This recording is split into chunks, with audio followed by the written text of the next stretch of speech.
10 conferences are strongly in favor of student athletes being able to financially benefit from their NIL.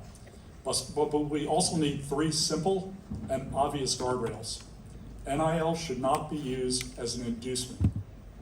NIL should not be used as pay for play. And the amount earned as NIL payments should be commensurate with the NIL provided and not a veiled inducement or pay for play. These are the current NCAA rules that the NCAA has unfortunately chosen not to enforce in the wake of the Supreme Court decision in Alston.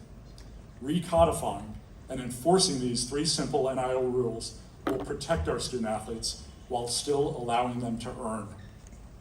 Second, it's time for us to consider steps we can take to fairly recognize our student athletes' contributions and more appropriately allocate the resources created through athletics without fundamentally changing the role of our educational institutions.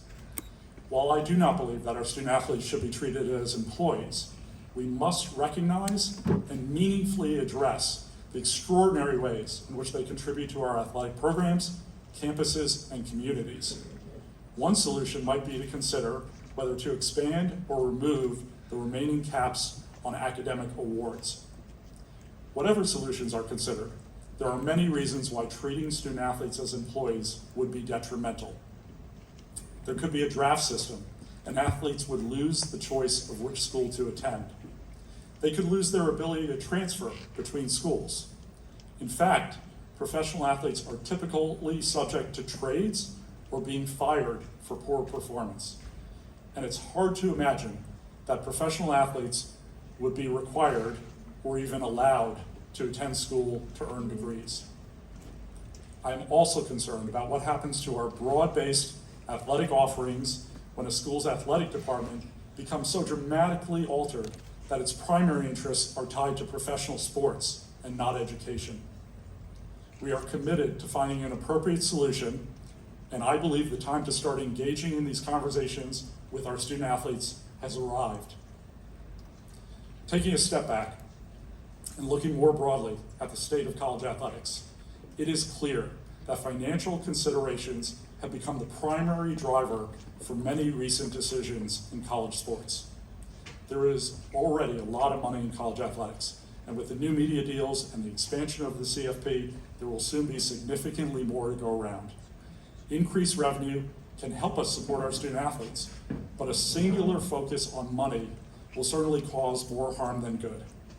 College athletics has a unique structure where conferences and schools compete against each other for resources to support their individual student athletes, but the long-term viability of the enterprise relies on schools in many conferences being healthy and able to compete.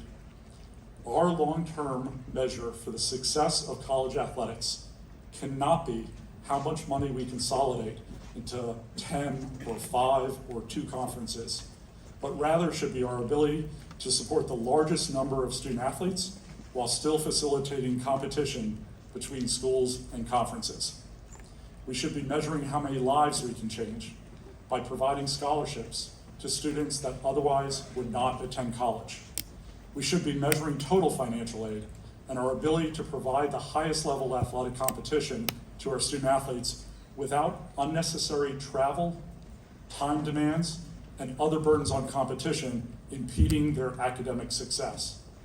We should be measuring our ability to provide competition in a manner that does not harm our student athletes' physical and mental health.